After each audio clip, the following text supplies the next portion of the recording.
with coverage you can count on. This is the Erie News Nowcast. Good evening, I'm Haley Potter. Thanks for joining us for tonight's edition of the Erie News Nowcast. The wait is finally over.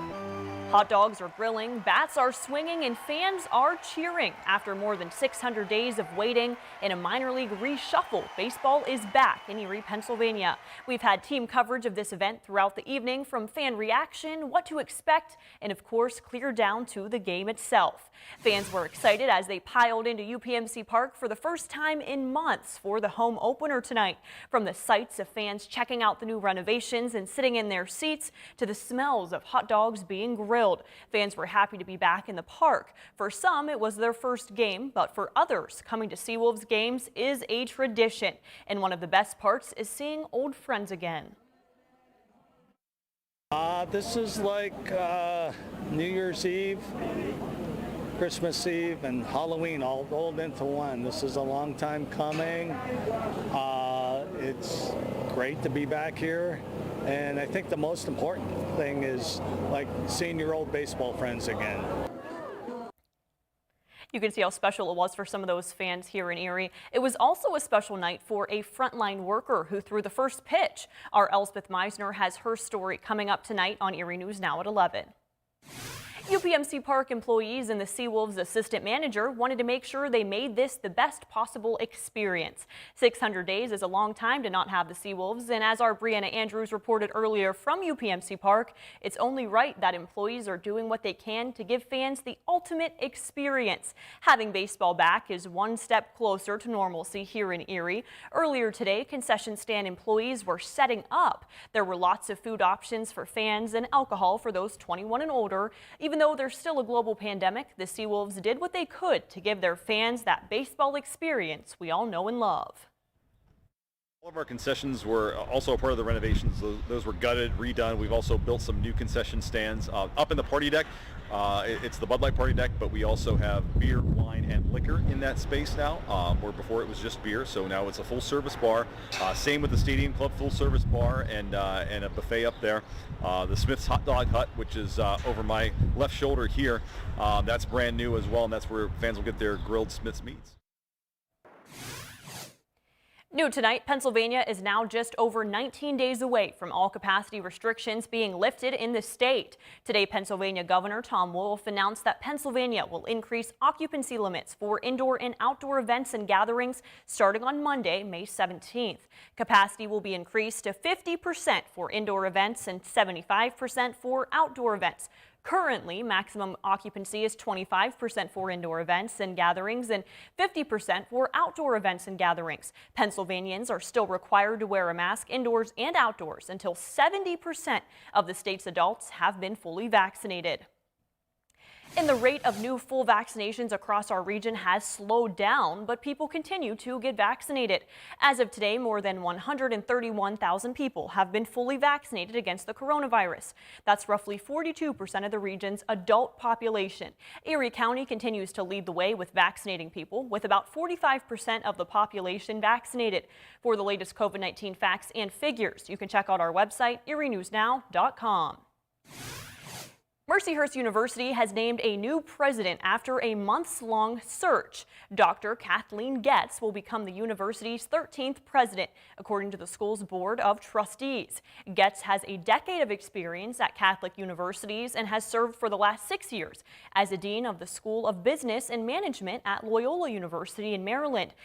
When she takes over on July 12th, it will be the first time a woman has led Mercyhurst in nearly 50 years.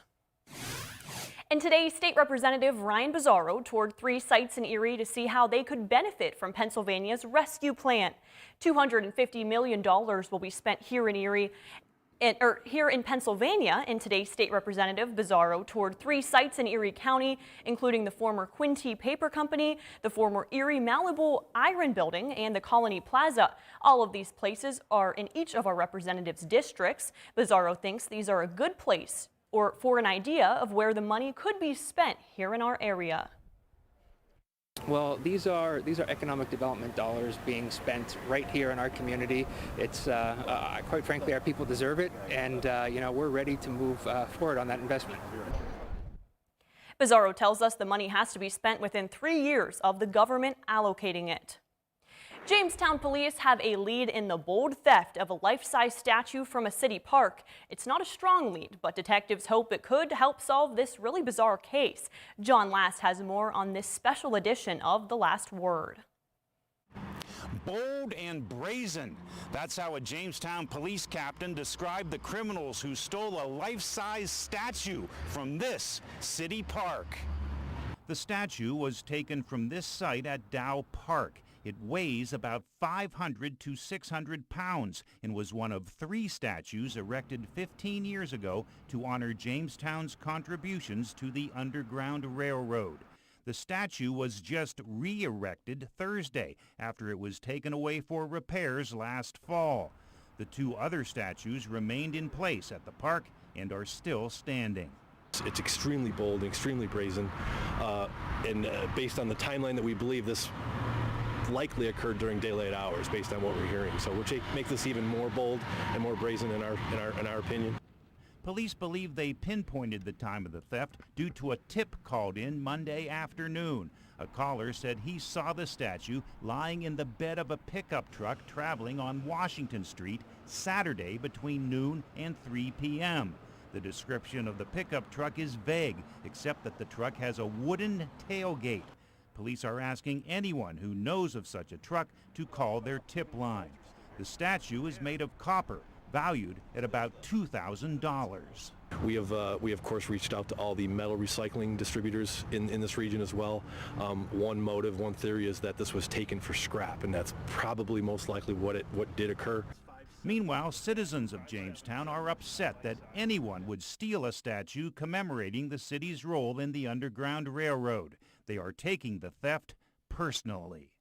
This is, for all intents and purposes, a crime, right? It's a hate crime, and we need to be clear about that. Reporting from Jamestown, New York, with The Last Word, John Last, Erie News Now.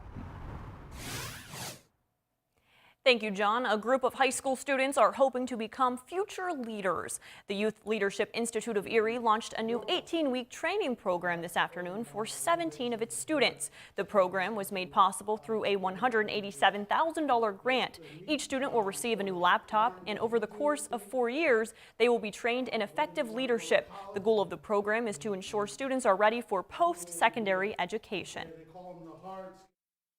What this program does is actually takes them by the hand and walks them through throughout their high school years, and to make sure or ensure that they're successful throughout their 4 years. Each student who successfully completes the program will receive $2,000.